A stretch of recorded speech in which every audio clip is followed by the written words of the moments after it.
អញ្ចឹងខ្ញុំសូមបញ្ជាក់បងប្អូនម្ដងទៀត Facebook engagement ហ្នឹងគឺសកម្មភាពអ្នកលេង Facebook ហ្នឹងមានសកម្មភាពមកលើ page របស់យើង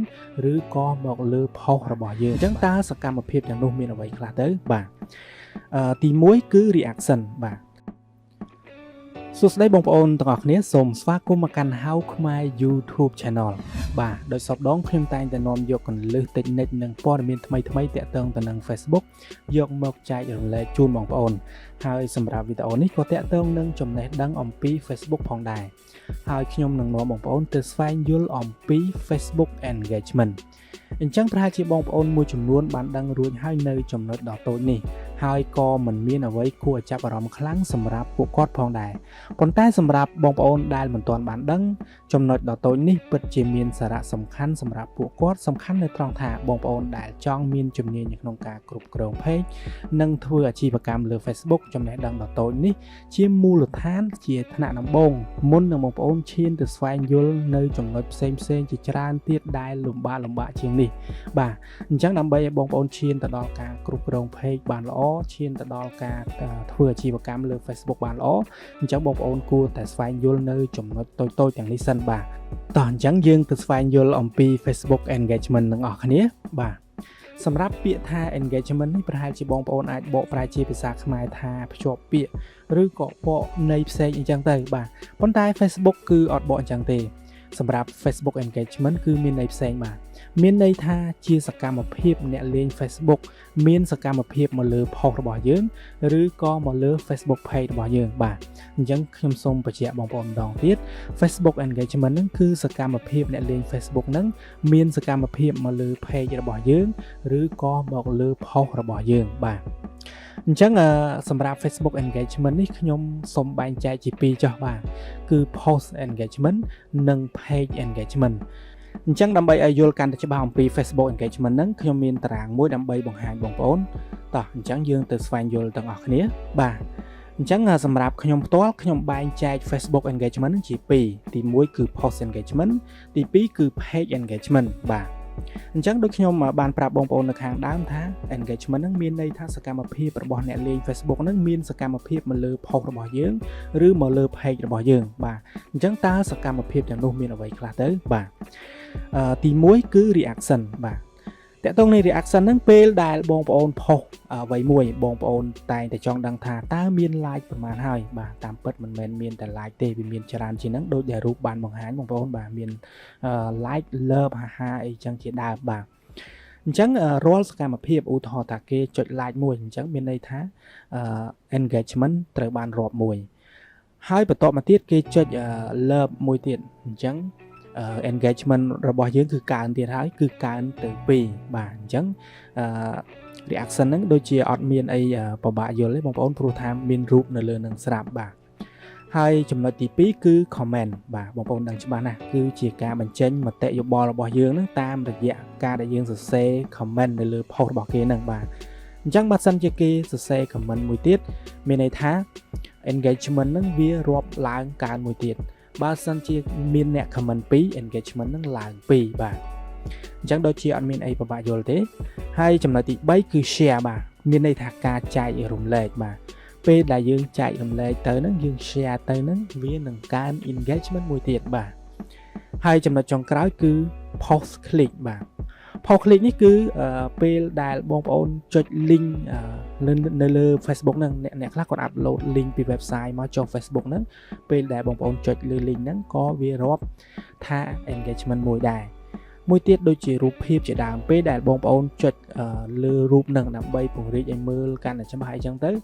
ក៏វារាប់ថា engagement មួយទៀតដែរបាទហើយចំណុចមួយទៀតគឺ video សូម្បីតែវីដេអូដែលបងប្អូនចុចដើម្បី play ហ្នឹងគឺក៏វារាប់ engagement មួយដែរបាទអញ្ចឹងមានន័យថាសកម្មភាពទាំង4ហ្នឹងបាទសកម្មភាពទាំងអស់ហ្នឹងបូកបញ្ចូលគ្នាបាទ engagement វារាប់ទាំងអស់វាអត់ខ្វល់ថា reaction comment share post click អីទេបាទអញ្ចឹងរាល់សកម្មភាពទាំងអស់ហ្នឹងគឺវារាប់កើនឡើងរហូតបាទនេះគឺ post engagement ចុះ page engagement វាមានលក្ខណៈដូចម្ដេចទៅបាទតាមពិតទៅវាដូចតែគ្នាដែរបងប្អូនបាទសម្រាប់ page វារាប់ទាំងអស់វាខុសពី post វាថា post មួយហ្នឹងវាចង់ដឹងថាមាន engagement ប្រមាណ ប៉ុន្តែបើ page engagement វិញវាមានច្រើនជាងនឹងបាទវាមាន reaction comment share post click message បាទ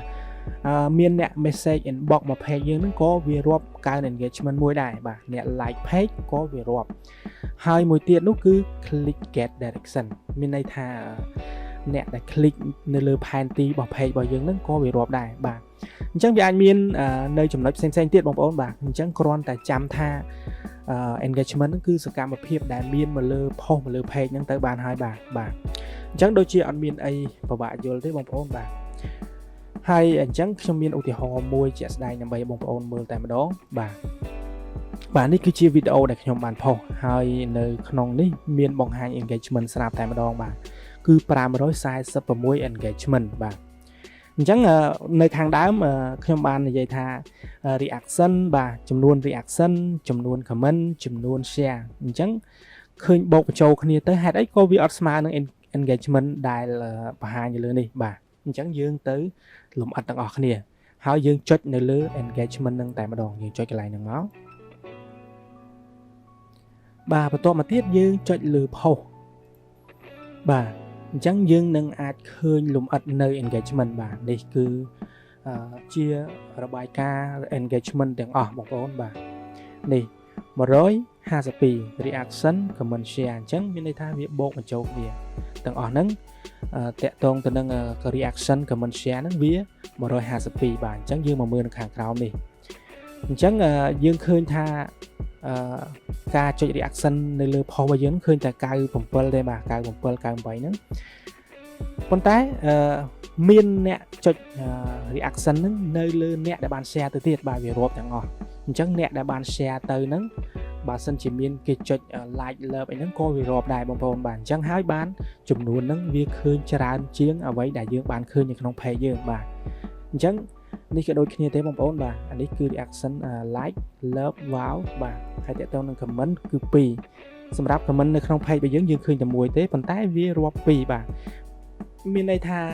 អ្នកដែល share ទៅនឹងមានអ្នក comment តទៀតអញ្ចឹងវារាប់ទាំងអស់បាទអញ្ចឹងគឺរបាយការណ៍ហ្នឹងលម្អិតមែនតើបងប្អូនបាទហើយតើតើនឹង share ហ្នឹងទៀតនៅលើ page យើងឃើញតែ34ទេប៉ុន្តែនៅក្នុងរបាយការណ៍នេះវាមាន37បាទមានន័យថា on share មួយទៀតបាទមានអ្នក share ហ្នឹង share ទៅហ្នឹងមានអ្នក share បន្តពីពួកគាត់ទៀតបាទអញ្ចឹងវារាប់ទាំងអស់បាទហើយចំណុចចុងក្រោយនេះគឺ click បាទមានន័យថាអ្នក click មើលវីដេអូបាទហើយមួយទៀតខ្ញុំដាក់ link នៅលើហ្នឹងប្រហែលជាមានអ្នកចុច click លើ link ហ្នឹងក៏វារាប់ដែរបាទអញ្ចឹងតើតើនឹង click គឺវាច្រើនអញ្ចឹងហើយបានចំនួន engagement ហ្នឹងមើលទៅឃើញច្រើនជាងអ្វីដែលយើងមើលឃើញនៅខាងក្រោមនេះបងប្អូនបាទនេះអញ្ចឹងប្រហែលជាបងប្អូនយល់ហើយពេលដែលចូលមកដល់កន្លែងហ្នឹងគឺលម្អិតខ្លាំងមែនតើបាទ